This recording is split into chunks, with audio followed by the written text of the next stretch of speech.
기도드리옵나이다. 아멘. 말씀 디도서 2장 9절부터 14절까지 말씀을 보겠습니다.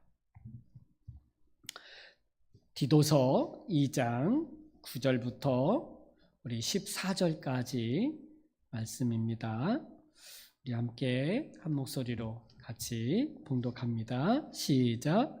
종들은 자기 상전들에게 범사에 순종하여 기쁘게 하고 거슬러 말하지 말며 훔치지 말고 오히려 모든 참된 신실함을 나타내게 하라. 이는 범사에 우리 구주 하나님의 교훈을 빛나게 하려 모든 사람에게 구원을 주시는 하나님의 은혜가 나타나 우리를 양육하시고 경건하지 않은 것과 이 세상 정욕을 다 버리고 신중함과 의로움과 경건함으로 이 세상에 살고 복스러운 소망과 우리의 크신 하나님 구주 예수 그리스도의 영광이 나타나심을 기다리게 하셨으니 그가 우리를 대신하여 자신을 주심은 모든 불법에서 우리를 속량하시고 우리를 깨끗하게 하사 선한 일을 열심히 하는 자기 백성이 되게 하려 하심이라. 아멘. 오늘 또 금요예배 나오신 여러분을 환영합니다. 오늘 날씨가 많이 포근했어요. 근데 교회 안에는 좀 추워가지고 여전히 춥다 이런 생각이 들었는데 오늘은 따뜻하고 그렇습니다. 네, 자 우리 말씀 디도서 말씀들을 계속 살펴보면서 우리가 함께 나눴던 것처럼 디도로 하여금 그레데 교회에 머물러서 바울이 그레데 교회를 세우고 난 다음에 하지 못한 남아서 그 해야 될 일들을 부탁하게 되고 그 일들을 감당하죠. 여러분, 이 바울이 디도에게 교회에서 머물면서 어떤 일을 하라고 부탁하는 것은 오늘 우리에게도 하나님께서 교회에서 우리 각자에게 어떤 일, 성도로서 한 몸의 지체로서 어떤 일을 하라고 부탁하는 일들이 있죠. 우리 모두에게는 예수님 믿고 구원받은 이후에 사명이 있는 거예요. 예배를 드리는 것도 구원받은 자의 마땅한 사명이기도 하지만 우리가 주의 몸된 교회를 세워가고 십자가 복음이 땅끝까지 전해지기 위해서 이 일을 감당해야 될 남겨진 우리에게 주어진 사명이겠죠. 이런 일들이 있는 거죠. 디도에게는 바로 그레데 교회에 머물면서 지도자를 세우는 일과 또 남은 일들, 바로 각각 교회 안에 성도로서 하나님을 믿는 구원받은 자로서의 그 바른 선한 삶을 살도록 여러 가지 권면하고 가르치면서 세워가도록 하죠.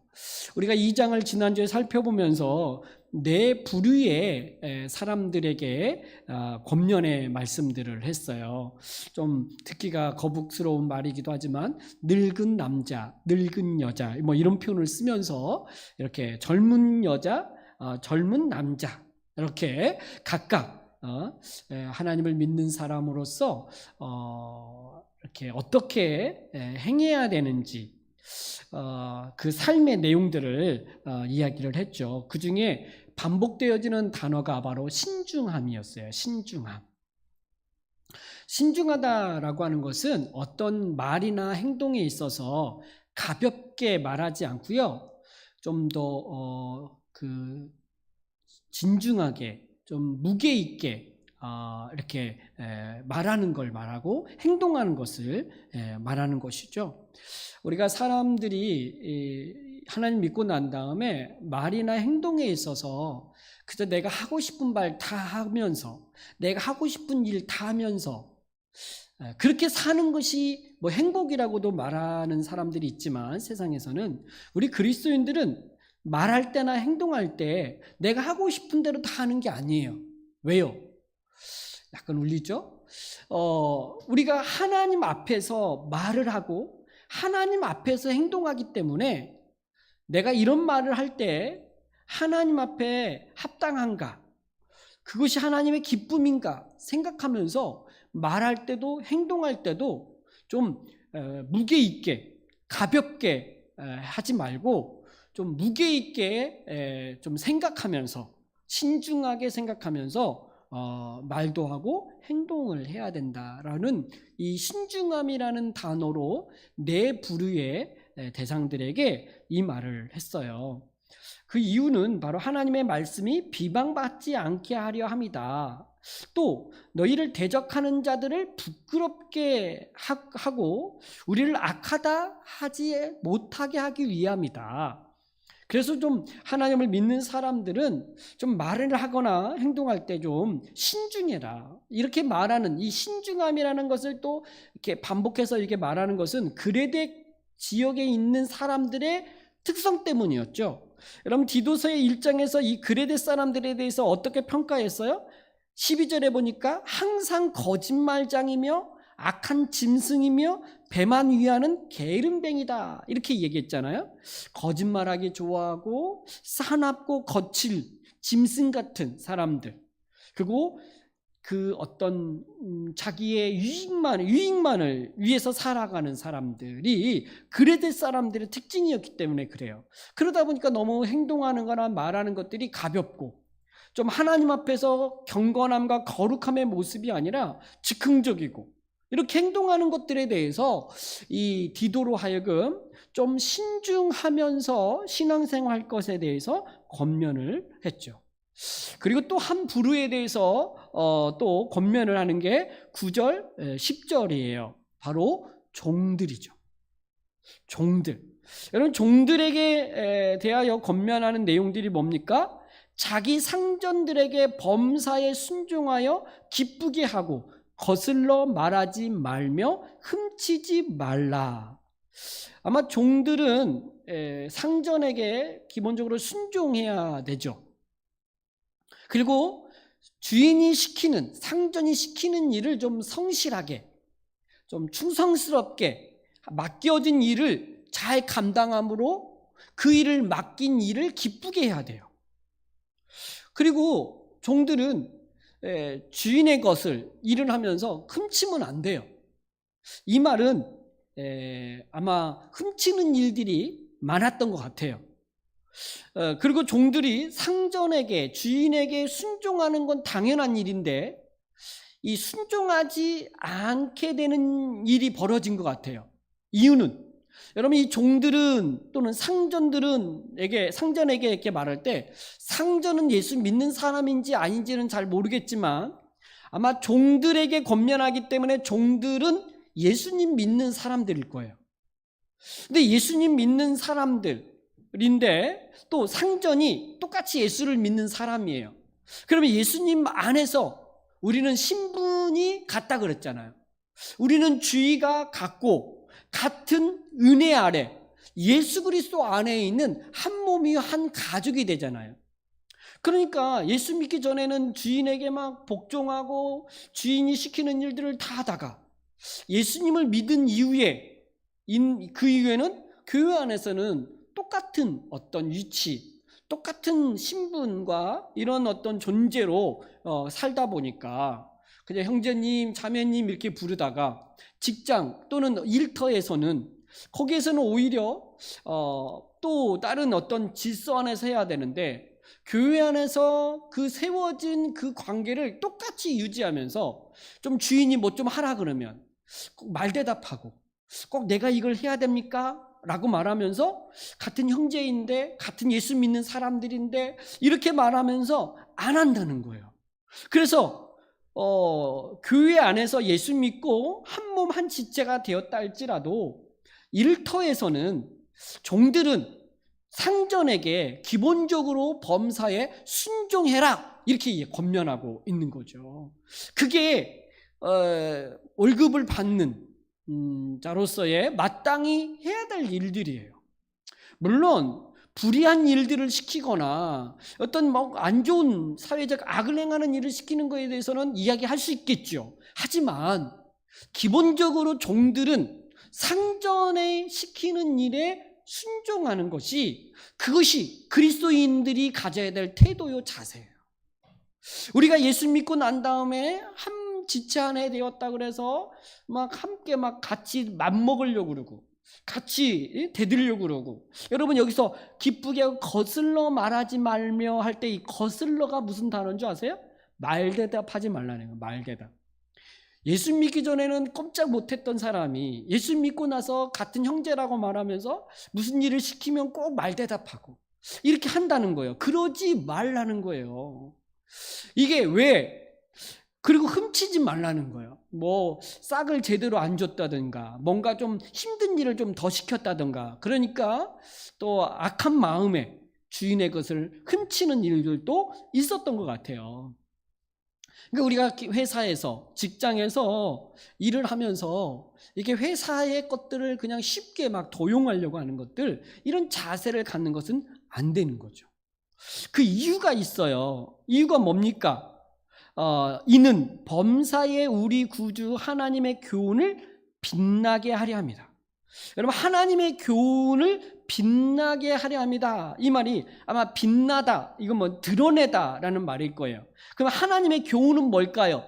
복음이겠고 하나님의 말씀일 거예요.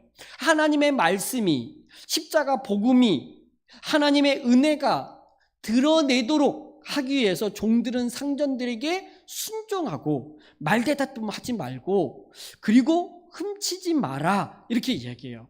바로 전도의 기회를 삼아야 돼요. 우리는 예수님 믿고 난 다음에 우리에게 주신 사명 중에 하나가 뭐냐면, 또 다른 사람들에게 이 십자가 복음을 전해서 그도 예수를 믿고 구원 얻도록 하는 일을 해야 돼요. 우리가 전도의 대상, 그러니까 하나님의 전도자로 우리가 살아가야 될 때 불성실하고 이렇게 속이고 순종하지 않고 말대답하면서 예수 믿으세요 이렇게 말할 때 그게 본이 되겠는가? 하나님의 교훈이 드러나겠는가? 너나 잘해라 이렇게 말을 들을 수 있기 때문에 오히려 종들로 하여금 이런 권면들을 통해서 지금 범사에 상전에게 순종하고 10절에 보면 오히려 모든 참된 신실성을 나타내게 하라. 여러분 이 신실함 또는 충성스러움을 좀 드러내라고 하는 거죠. 그래서 우리가 예수 믿는 예배를 드릴 때 교회 안에서도 우리가 신실해야 되지만 우리가 직장이나 가정 안에서도 좀 신실을 해야 돼요. 말만이 아니라 이렇게 모습에서, 행동으로 이런 어떤 신실한 믿음의 사람의 모습을 드러내야 된다는 거예요.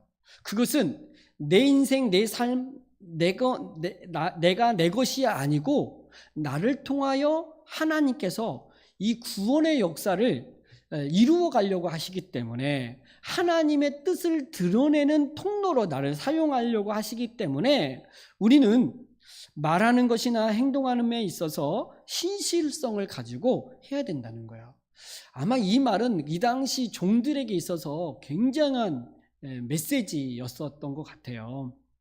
주인에게 순종해라, 이런 말들 좀 거슬러 말하지 말고 오히려 주인의 기쁨이 되게 해라.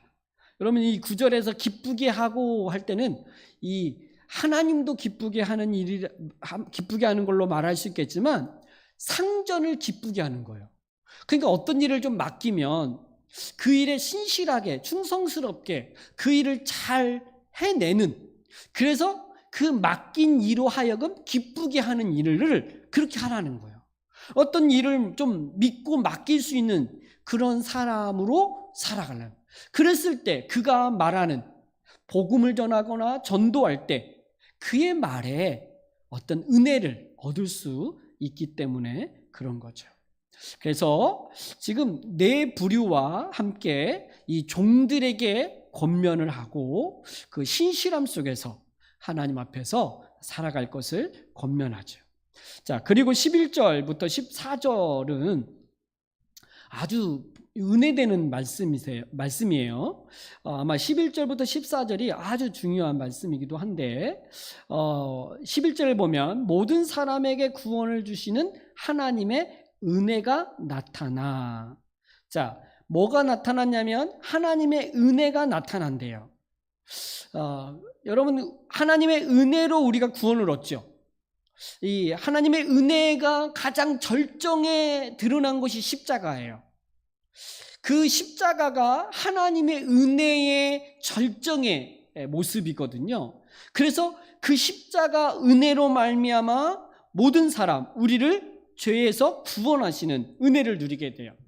그래서 우리가 은혜를 인하여 믿음으로 말미암아 구원을 얻었나니, 예배소 말씀에서 그렇게 말하잖아요. 그러니까 은혜가 주어지고 그리고 그 은혜를 인하여 믿을 때에 우리에게 구원을 얻는다라고 해요. 그러니까 하나님의 은혜가 먼저 우리에게 비춰주는 거죠. 나타나는 거죠. 여러분이 하나님의 은혜가 나타날 때 정말 은혜가 우리 안에 충만하게 돼요. 그래서 은혜로 구원을 얻는데 또 구원 얻은 자들이 은혜로 또 삶을 살아내요. 그 은혜로 삶을 살아내는 것은 아까 1절부터 10절까지 말하는 구원받은 사람들이 신중함과 또한 의로움과 거룩함과 이런 어떤 순종의 모습들을 살아내게 하는 것이 뭘까요? 바로 하나님의 은혜가 나타날 때 그렇게 살아낼 수 있는 거예요. 그래서 이 하나님의 은혜가 나타나서 어떻게 되느냐? 12절, 우리를 양육시키시되, 이렇게 말해요. 우리를 양육시키는 게 뭐라요? 하나님의 은혜가 우리를 양육한대요. 할렐루야. 여러분, 하나님의 말씀이, 하나님의 은혜가, 복음이 우리를 양육시켜 간다는 거예요. 목사님이 여러분을 말씀을 가르칠 때 목사님이 여러분을 양육하는 게 아니라 목사님이 가르친 그 말씀이 여러분을 양육하는 거죠. 그래서 하나님의 말씀이 나를 양육한다, 이렇게 말할 수 있는데, 여기서 양육하다라는 이 단어를 훈련하다, 이렇게 교정하다라는 단어로도 쓸 수 있어요. 그러니까 우리를 하나님의 사람으로 훈련시켜 가요. 하나님이 보시기에 합당한 사람으로 교정시켜 가요. 그러니까 우리가 예수님 은혜로 예수님을 믿어서 구원을 받았는데 선물이잖아요. 근데 구원 받은 자로의 합당한 삶을 살기 위해서는 훈련되어져야 돼요. 하나님의 군사로, 하나님의 사람으로 훈련되어져야 돼요. 믿음의 눈으로 보고 믿음의 말들을 하고 믿음의 행동들을 하는 그런 경건한 사람이 되어지는 데 있어서 그게 그냥 한순간에 되는 게 아니라 끊임없이 내 안에 말씀이, 그 하나님의 은혜가 우리 안에 머물러 우리의 생각을 바꿔가고 우리가 말하는 말투들이 바꿔가고 우리가 행동하는 것들이 바뀌어져 가는 이 은혜가 나타나 우리를 양육시키되, 이 양육시켜 가시는 그 은혜가 있는 거예요. 그래서 양육시킴으로써 어떻게 되어지느냐? 12절에 보니까 경건하지 않은 것과 불경건한 것들이 이게 경건함으로 바뀐다는 거예요. 그리고 이 세상 정욕을 다 버리게 해요. 여러분, 이 불경건함과 이 세상의 정욕, 여러분, 이 불경건이 뭡니까? 이 세상의 정욕이 뭡니까? 이 불경건함이라고 하는 것은 경건하지 아니한 거잖아요. 경건한 건 뭐예요? 하나님 앞에서 하나님 의지하며 살아가는 것이 경건함이에요. 내가 기도 많이 한 게 경건함이 아니고 나의 인생과 나의 모든 삶의 주인이, 왕이 하나님 되심을 고백하고 그분을 의지하며 그분을 믿고 신뢰하며 살아가는 그 삶이, 그 사람이 경건이라고 말하는 거예요. 반대로 불경건은 우리의 인생에, 우리의 삶 속에 하나님이 없는 것처럼 살아가는 것이 불경건이죠. 불경건. 그래서 늘 두려움과 늘 염려와 걱정, 내 인생을 내가 어떻게 하느냐에 따라서 좌우되어진다고 생각하니까 얼마나 열심히 살아야 됩니까? 얼마나 치열하게 삶과 싸워야 됩니까? 근데 우리가 그리스도인들이 싸우지 않는다는 말이 아니라 나에 의해서 내 인생이 되어지는 것이 아니라 좌우되는 것이 아니라 하나님의 은혜 가운데 내 인생이 그분에게 맡겨졌음을 믿고 오늘 두려워할 일도 걱정과 염려할 일들이 있어도 그분께 맡기고 그분을 의지하며 살아가는 삶이 경건인 거예요. 경건. 그러니까 하나님 앞에 있는 삶이 경건이에요. 이 세상 정욕을 다 버리고, 이것도 불경건과 같은 맥락에서 이야기를 해야 돼요. 여러분, 이 세상 정욕, 이것도 그저 자기가 하고 싶은 어떤 욕심, 욕망, 정욕, 이런 것들을 채우기 위해서 살아가는 것이 아니라 하나님 앞에서 하나님의 뜻을 찾고 하나님이 원하시는 것이 무엇인지를 찾으면서 살아가는 그 삶의 모습으로 바뀌어야 되는 것이죠. 이것이 이렇게 바뀌어지는 것이 무엇이 우리를 바꿔간다? 은혜가.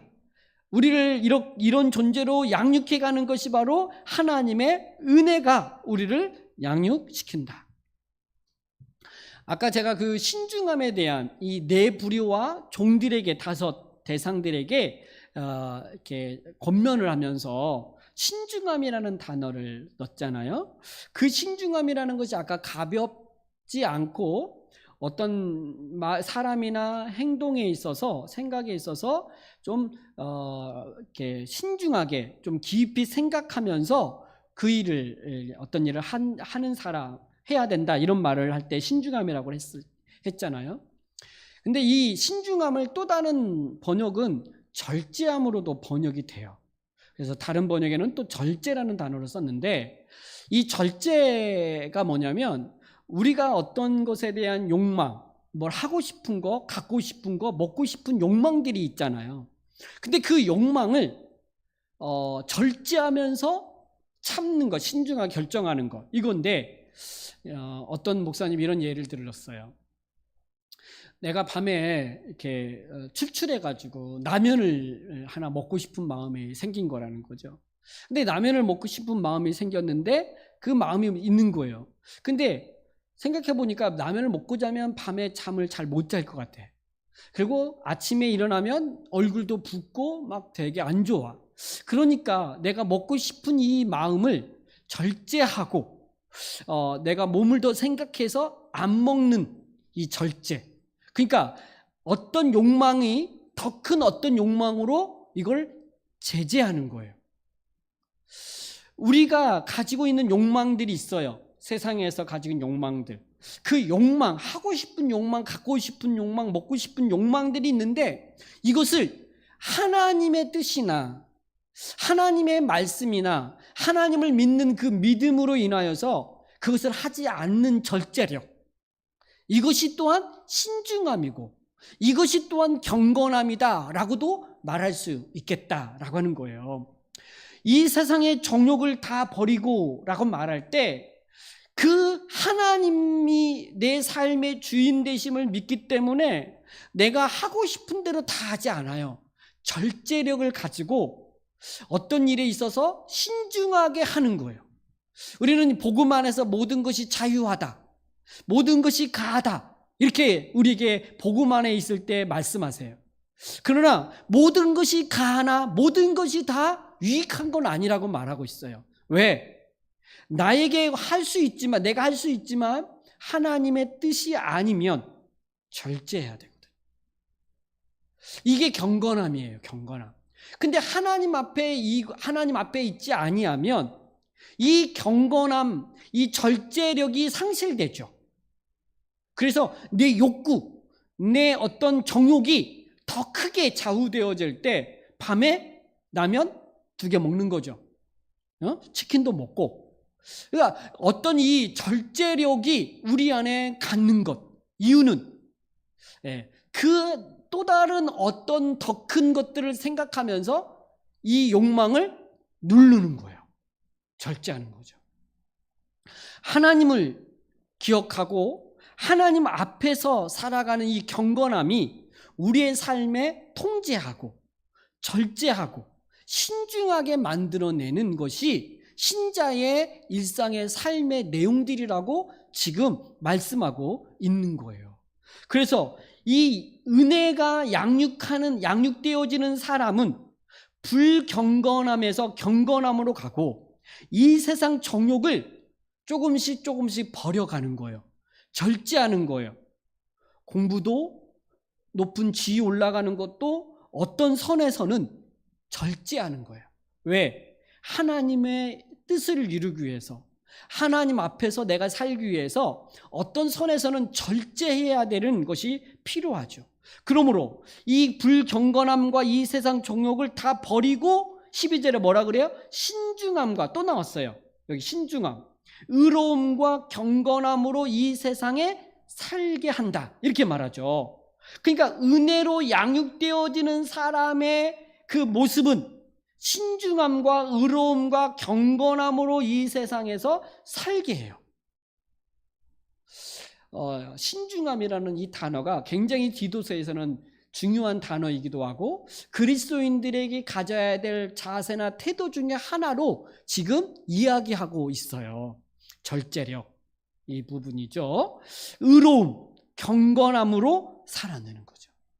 그러니까 정말 믿음이 좋다, 또 신앙 연륜이 깊어졌다라고 말할 때 이 경건하지 않음, 이 세상 정욕에서 벗어나 신중함을 가지고 어떤 일을 할 때, 말할 때 막 함부로 말하거나 행동하지 않고, 또 어떤 의로움, 이것이 옳은가, 이것이 바른가, 이것이 선한 일인가를 생각하면서 그 일을 하려고 하고 그렇게 살아내는 그런 모습을 가진 사람이 바로 믿음이 좋고 신앙의 연륜이 깊은 사람이다 라고 말할 수 있는 거예요.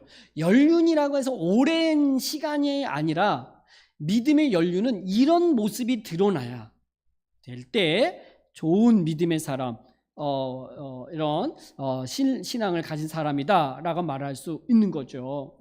마지막 13절에 또 보면 복스러운 소망과 우리의 크신 하나님 구주 예수 그리스도의 영광이 나타내심을 기다리게 하셨으니, 여러분 이렇게 은혜로 양육되어져서 이렇게 살아가면서 뭘 소망하냐면, 여러분 구주 예수 그리스도의 영광이 나타나심을 기다리게 하셨으니, 예수의 영광이 나타나심을 기다리는, 이게 뭘까요? 재림이죠. 재림.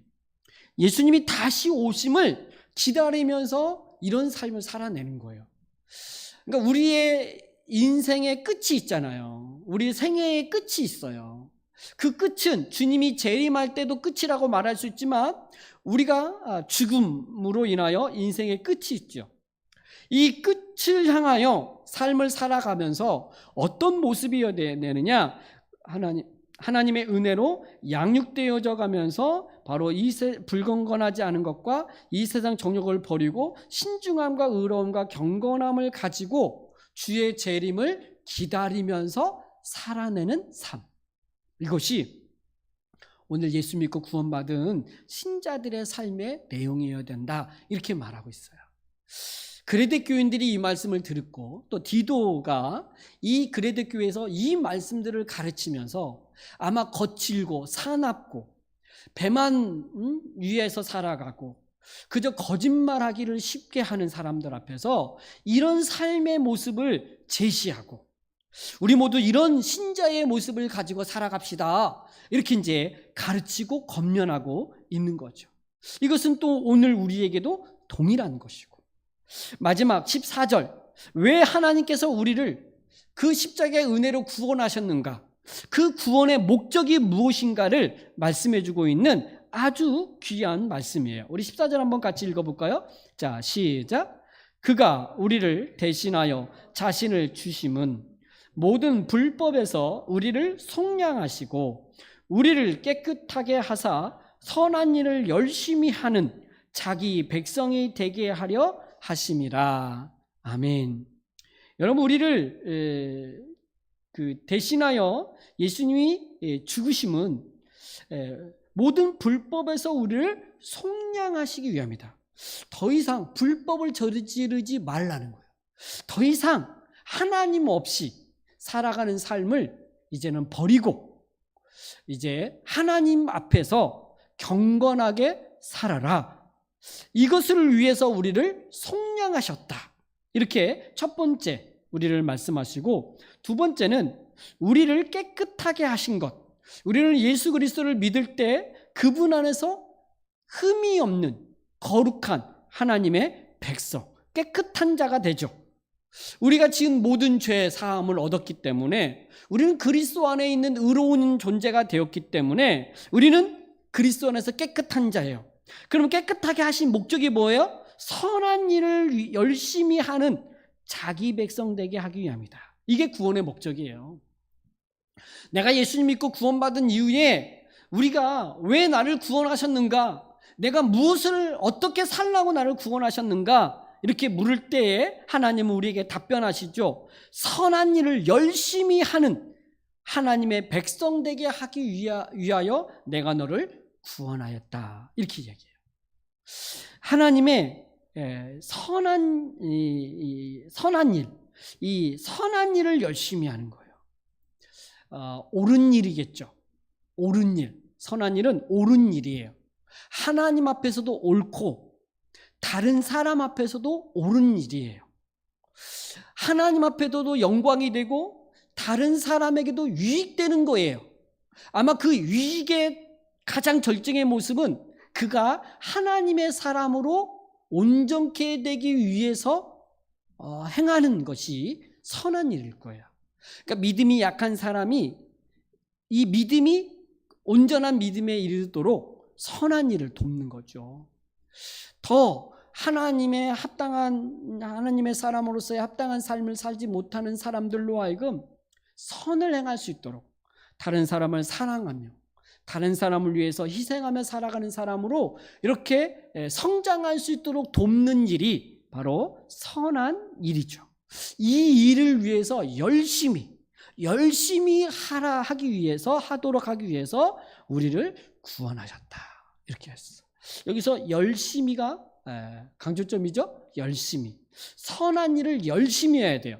아마 이 열심이라는 말은 반복이라는 말도 될 수 있고 지속적으로 하라는 말도 될 거예요. 한 번 선한 일을 하고 끝나는 게 아니라 젊은 때 20대 때는 열심히 선한 일을 했는데 30대 40대는 안 해도 되는 게 아니라 이 열심히는 우리가 지속적으로 계속해서 이 열심히 선한 일을 해야 된다라고 하는 거죠. 언제까지? 주님이 다시 나타나실 때까지, 주님이 다시 오실 때까지 우리는 이렇게 구원받은 신자로서, 구원받은 하나님의 은혜 아래 있는 자로서 이런 삶을 살아가야 되죠. 이 말씀을 좀 마음에 새기고 내 삶의 어떤 영역 속에서 이 말씀이 자리를 잡고 조금씩 내 삶의 지경을 넓혀서 가면서 이 은혜가, 하나님의 은혜가 나를 양육되어지게 하고, 그래서 우리 신중함과 의로움과 경건함, 그리고 모든 사람에게 선한 일을 열심히 하는 하나님의 백성이 되어지도록 우리의 마음에서부터 우리의 삶의 지경의 영역 속에서 조금씩 넓혀져가는 그 은혜가 저와 여러분에게 있기를 주님의 이름으로 축복합니다. 기도하겠습니다.